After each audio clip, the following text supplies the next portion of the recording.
Ordinary success? No way. You want amazing, remarkable, exceptional breakthroughs. Dig deep, think bold, drive hard, watch yourself soar beyond your dreams. AESNation.com. I've got some great content for you today. If you've ever been frustrated being told to go out there and network and go to this event or that event, go to the chamber mixer, go to a conference, collect all these business cards, and your business is going to take off, well, you and I both know that's not the case. I'm John Bowen at AES Nation. So we built a community of like-minded entrepreneurs who are accelerating success together. I got to tell you, I have had tremendous success building relationship. My businesses, every business I've ever had, if I went to look at the success I've had, it's been due to having great relationships with other top professionals. So I've always been a real big believer in networking. And a very good friend of mine, Mike Klein, who is CEO of Tech Guys Who Gets Marketing, and he is one of the few guys who does really get marketing, who's got a strong technology background, introduced me to the next guest. And I want to just put up the cover of the book because I think you're going to understand why I brought Derek on. When you look at that book, and I'll tell you, I've really enjoyed reading it, is networking is not working. I mean, think about that for a second. Networking is not working. Of course, I mean, stop collecting these business cards and start making meaningful connections. And I reached out to Derek. And Derek Coburn, thank you for joining us today. Because I mean, writing that book and sharing what's really working and leading the charge and providing the leadership, I wanted to share you with AES Nation. So thanks again for joining us today, the magic of Skype.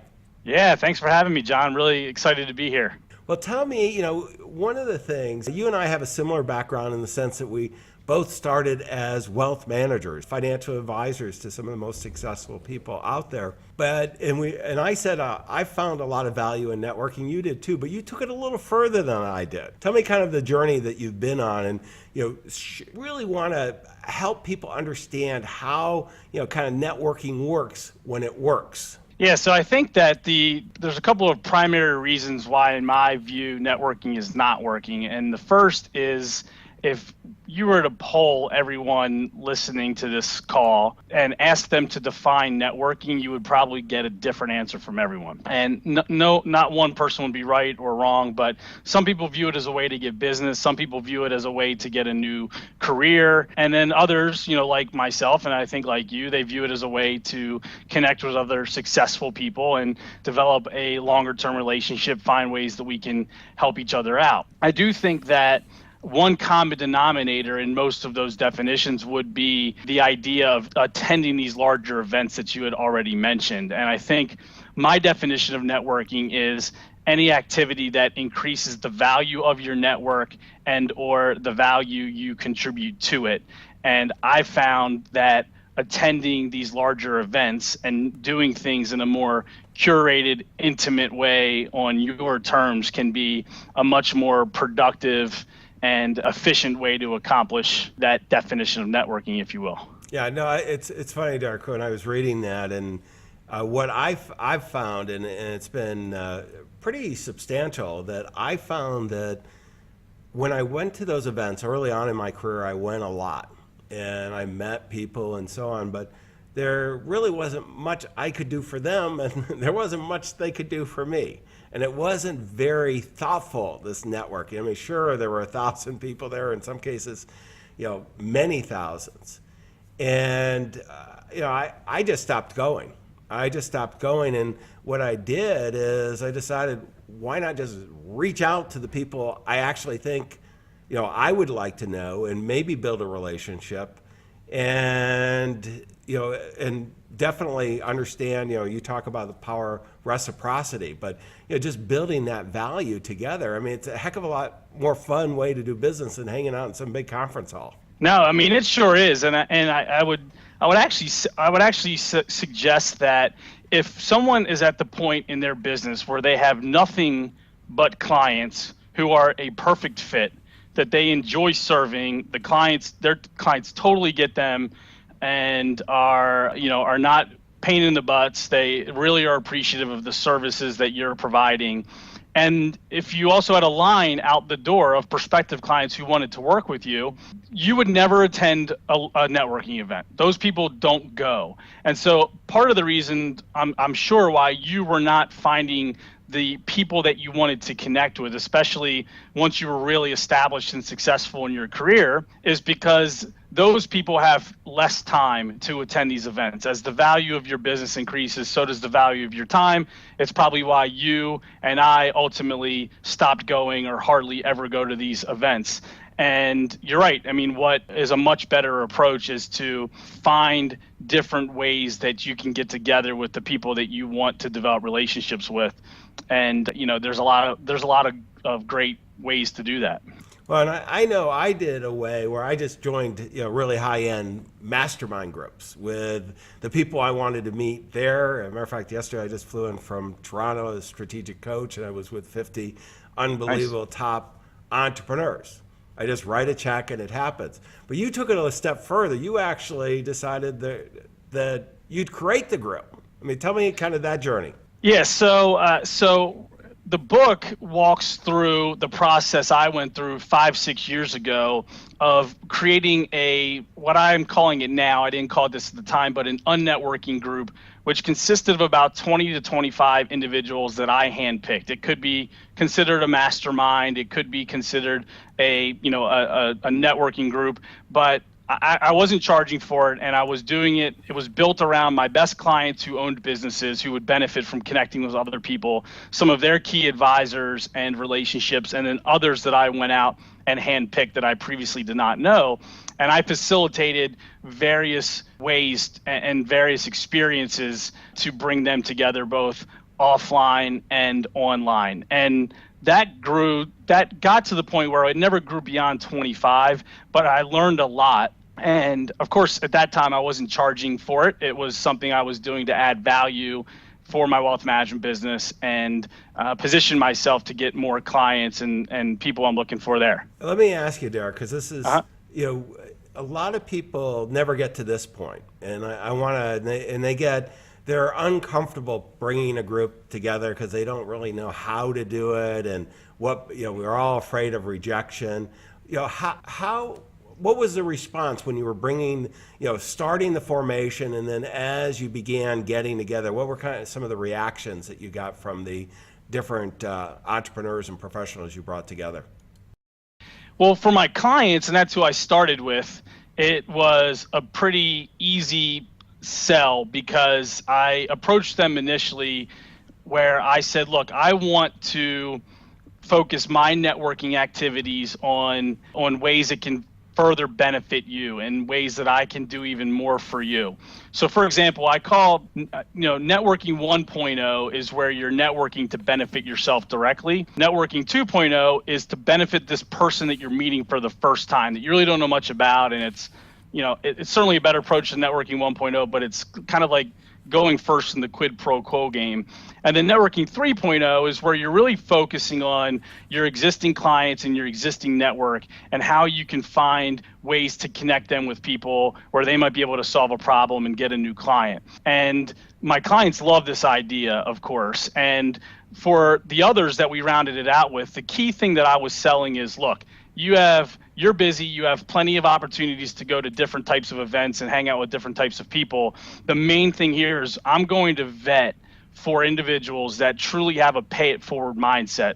They're successful enough that they don't have to worry about pitching their own stuff, that they can really focus on getting to know you better and how they can help you and vice versa. And what was the response when you brought these people together? Because one of the things I always like people who try to help me be more successful. I feel like I'm muddling through life and I need help from my friends. And when I get it, I feel pretty good. What was the response of the group, both clients and non-clients? It's always, it's for the people who get it, they usually say this sounds great. And then there's always going to be some skepticism, because since then I run Cadre with my wife, which is an unnetworking community in DC that we actually run as a business. We have over 100 CEOs and business owners who are in it. It's sort of like that initial group I had, except on steroids. And when we find people who say, you know what, this sounds great, I'm a pay it forward person, I'm influential, I believe in word of mouth marketing, and I want to be around people like that, they get it. But then they show up and there's still a little bit of skepticism. Is this too good to be true? And I think that's important. It's important to make sure that, when they're around people and everyone's sort of doing what they said they were going to do, it goes away pretty quickly, I guess, in my experience. So, I think of it when you get to these events, it's a little bit like junior high school, where the guys are on one side and the gals are on the other. And what we find is really groups don't work if they're really informal or they're not writing a check to get in. There has to be some structure and so on. How do you facilitate, the guys and the gals getting together type thing? Well, we run the model that we use, and we were talking about this earlier. So having been a financial advisor and owning a wealth management firm now for almost 15 years, I really sort of appreciate and see the mutual value of having a recurring revenue model with the business. And we applied that to Cadre. And so we are not requiring anyone to sign an annual contract with us. It's $3,000 as a one-time fee, and then $500 a month on a month-to-month basis. And so what that does is it allows people who join, who appear to be a good fit, who pass all of our, we can check off all of the boxes on our application, but then it's not for them. They're not engaged. They are trying to push their own agenda. A lot of times they leave on their own accord, and that's great. It's been a great naturally built-in vetting mechanism. But we've also, part of the way that we protect the culture and the way that we give people the confidence to overcome that initial skepticism is, we proactively kicked out or removed 25 members in the first 2 years, probably another 4 or 5 so far this year. So, the thing that we're selling more than anything else is that when you show up here, you're around people who are there for the same reasons as you, and they want to help you. And if people don't, stay consistent with that mindset and that philosophy, then we're going to have a conversation with them and ultimately ask them to leave. Yeah, no, I'm such a big believer in this, Derek, that it is, bringing the people together. I mean, that's what really AES Nation is all about, is that I, like you, have been in the wealth management business all my life. Primary business right now is coaching financial advisors. And, we have a mastermind group with about 200 advisors that come to that have gone through our coaching programs.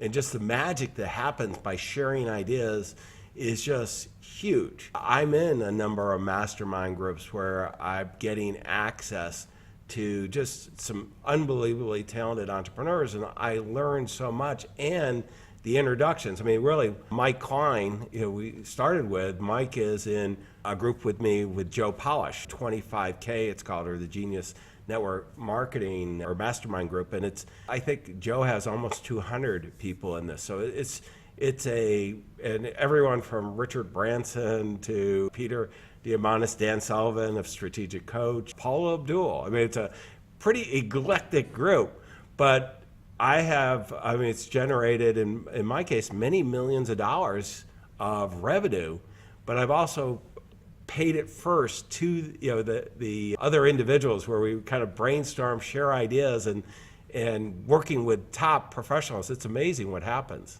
No, yeah, I mean, it's a thing of beauty, and I also think too that there's an acronym that I use in the book. I use the word connector, and TOR stands for trigger ongoing reciprocation. And it comes last, because it's the idea is that if you are someone who's been adding a lot of value for people in your network in a genuine, authentic way, you're going to have a lot of people that really want to help you. And based on my experience, I don't know about you, John, but based on my experience, I've never seen anyone set aside time, 30 minutes on their calendar, to sit down and focus, okay, who can I refer to Derek now to show him how much I appreciate what he's done for me?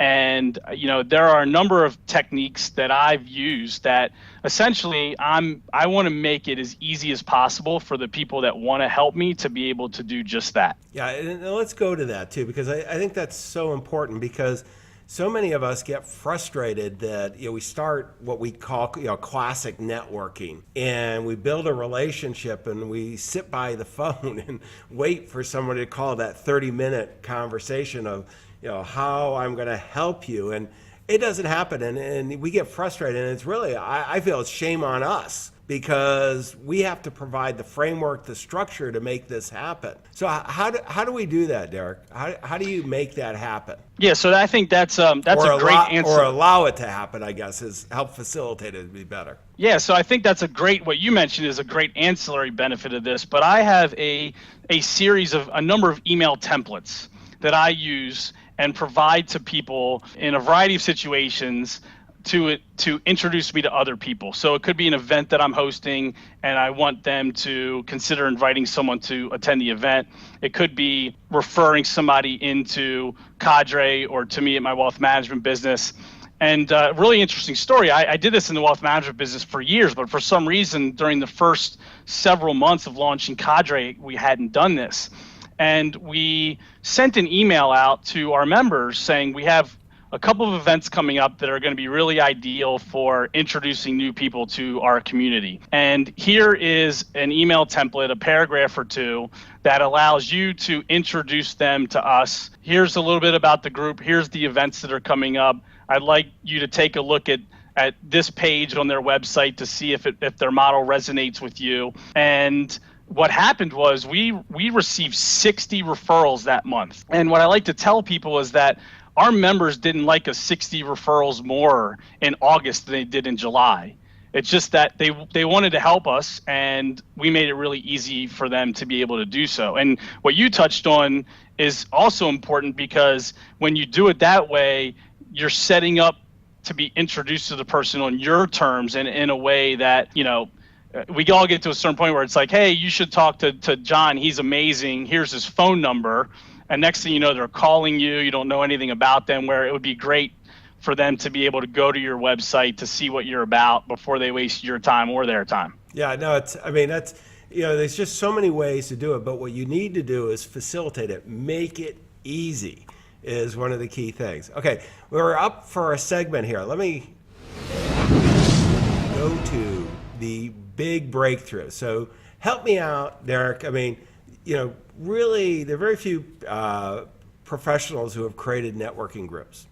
What was the big breakthrough that got you beyond kind of just, it was pretty creative doing it for the clients alone, and that would have been enough for many people, but you started Cadre.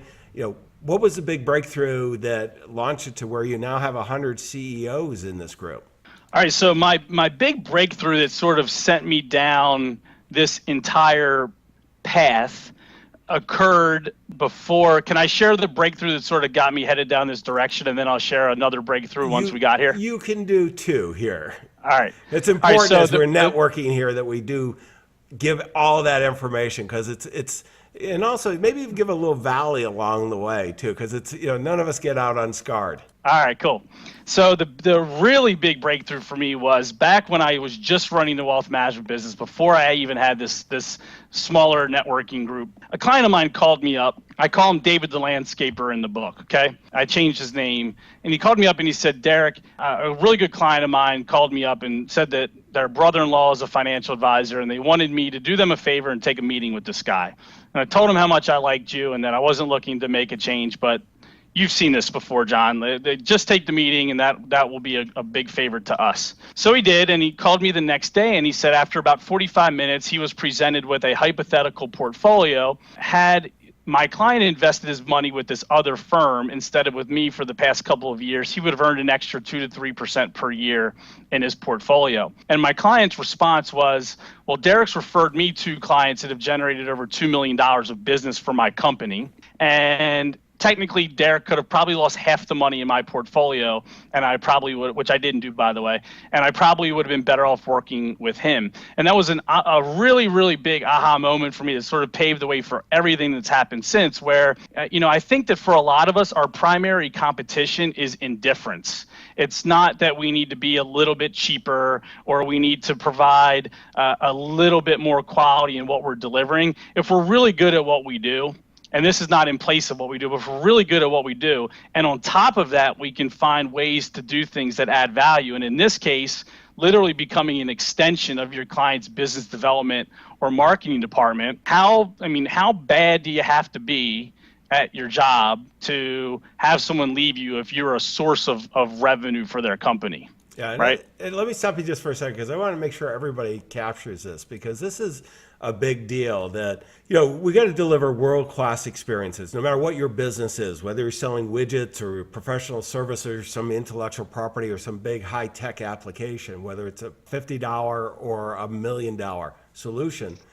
But if you have a personal relationship, okay, that's going to be nice. But if you have a personal relationship and you've helped them, have tremendous success beyond just a relationship with you, that creates tremendous economic glue and just holds it together. So, I want to encourage everyone. I've seen that in my own situation. Sometimes we all have moments of truth where something didn't work. And if I didn't have that strong relationship where we had been instrumental in big success, it would have fallen apart. Derek, did you have one more breakthrough you wanted to share? Sure. And by the way, I call that the ultimate tiebreaker, because in addition to doing it for your existing clients, I don't say this to everybody, but when I talk about overcoming indifference, there are a lot of people walking around at the time that thought they had a great financial advisor, and then they would get introduced to me. Hey, Derek's a great financial advisor too, and you know what? He refers me business on top of that. And then all of a sudden, that person's financial advisor isn't as good as they once thought he or she was. So the second breakthrough really involves something a little more personal, and that is I went and before my first kid was born, so about 5 years ago, I had built up this successful wealth management business primarily because I accomplished a lot in 20 minutes every day. And that sort of fooled me and fooled everyone else into thinking that I was this really overly productive guy. I went and got checked out for ADD and was diagnosed with it pretty hardcore. And so I've been on medication for almost 5 years now. And going on medication is what allowed me to, I wrote a 300-page systems manual, created a client service model, hired some additional people, and getting really organized with that business freed up the time and the space to creatively come up along with my wife with this concept of cadre and then eventually, of course, writing the book. Well, and I want to tell you that it is, some people think of ADD as a disease. It is a characteristic. We actually have and it's really the entrepreneur, the number one characteristic of an entrepreneur is that they tend to be ADD. We work a lot with a psychologist, Ned Hollowell, who's extremely successful. I don't know if you've run into him. I'll introduce you to him because he shares some great insights. Basically what he reminds us, the big part of ADD is that you've got a Ferrari engine. Your mind, your energy is a Ferrari, and you got bicycle brakes. So we just have to create the structures around it, and we can achieve amazing things. But let me go to one of my favorite segments. The application of the day. Derek, tell me, you're out there, you're using a lot of technology to bring people together. Your fellow like-minded entrepreneurs. What app of the day would you like to share? So I use a lot of technology, and especially around being productive. Has anyone mentioned or have you heard of Contactually before? I have not. I have no idea what it is. So Wonderful. So have I missed something? Nope. I just want to make it's not as well known as Evernote, but it's not brand new to where it's possible someone may have mentioned it before. So I'm glad that you haven't heard of it. So Contactually, it does a lot of things, and if you have a small enough business, I would say less than 10 employees, it can absolutely be used as a potentially a CRM platform. But it integrates with Salesforce and what have you for the larger ones. But first and foremost, here's what it does. It allows you to go in and establish buckets for your clients based on your relationship. So you could have tier 1 clients, tier 2 clients, prospective clients, centers of influence, whatever you want. Then you assign a time period, a number of days, weeks, what have you, where you say, okay, I don't want 30 days to go by without me emailing this person or them emailing me. It runs in the background of your email, and if that in fact does happen, you'll be notified to say, this important tier 1 client of yours, you haven't contacted them in 30 days. And it's just been a great way to make sure that I'm staying in touch with the people that I want to stay in touch with at the appropriate time intervals. And the name again is? It's Contactually. Okay, great. I'll send you a link. And we'll put it on the website, aesnation.com, so that you can grab it, because I love the idea. And this is one of the things we need help, keeping together. Let's go to one of my, really the key one. You've been given a lot of insights. Let's go to the insight of the day. And what, of all the things, you're working with networking, unnetworking, as I'm listening to this, I go, I understand relationships are really good. How can I take them to the next level in my business? Yeah, so it's sort of sticking with the theme of some of the things that we've already talked about. I was at an event that Seth Godin hosted about a year and a half ago. So this quote is not in any of his books. I mentioned it in my book, but he said he thinks that we are entering what he's calling the connection revolution. So we've had all these other revolutions, that now this is the beginning of the connection revolution, where the value of your connections is likely worth more than the value of the service or the widget that you provide. No, I love that, and I think that is huge. When you think about it, we are today. You and I, through Skype, we are connecting. We're having a great conversation. We've invited some of our friends to sit and join us during this conversation, and the ability to connect like that is like never before. On the other hand, we're so alienated in today's world. Actually, Ned Howell calls it the real vitamin C is connection. And so we've got to make a conscious effort to put this together. And what I love about your book is that you give the framework to do that, which is really powerful. No, thanks for that. Yeah, let me share the key takeaways that I'm really having out of this. What we want to do is we want to, Derek, and I know you do, is we want to help people accelerate their success, okay, no matter what the relationship is. And I think the big thing, and let me flash up real quick here the book as well. I just love the title. I mean, after Mike mentioned you to me, Mike Klein, I had matter of fact, you sent me a link you gave me the book for free. I had already bought it, but as soon as Mike mentioned it, I love the title. And I think this is a big part, is that we, shame on us, we don't understand networking. And one of the things we want to do is take the time to really understand networking. Second, I've heard this before, from you and Seth and Godin and a whole bunch of others, that really connections is so much. There's an unbelievable correlation with the number and quality of connections you have and your net worth. And I'm going to go a step further in how much you enjoy life, because we're in business not just for life. I mean, for business, more business. We're in business to build a great quality of life for ourselves and our enlightened self-interest, for our stakeholders, for our clients, and so on. And that's huge. And I look at those as kind of the key takeaways that I'm working with. And then the third is what I love. You talked about networking 1, 2, and 3, and that really delivering value. Bringing together, instead of the classic card, the classic just get groups together, we're actually delivering value on an ongoing basis. So, I mean, these are some great lessons. I really appreciate you sharing them with us. I'm thrilled to share them with you. I really appreciate the opportunity. Well, let's talk about resources. What's available at your website? Cadre. I've got it up on the screen now.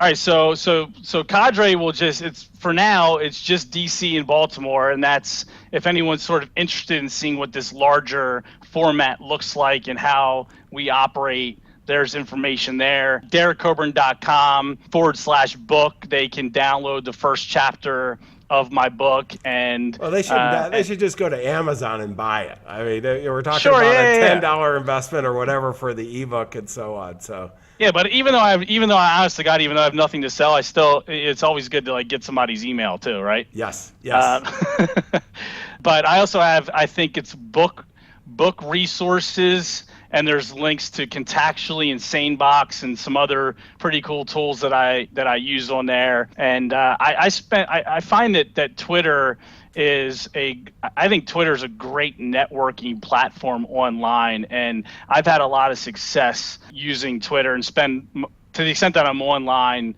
and being, social, I've had the most success on Twitter, and I'm Cadre DC there for people that spend any time on Twitter. No, well, Derek, I really appreciate this, and I know everyone both watching or listening, the video or audio podcast. And again, as always, aesnation.com, you can go get a transcription of our conversation as well as all the links that we talked about. And one of the big key things is to take this information, and not only your current clients and customers counting on it, but your future ones are counting on you. And they're only going to show up if you go out and build these great relationships. Derek, thank you for sharing all these insights with us. Thanks again, John. I really appreciate it.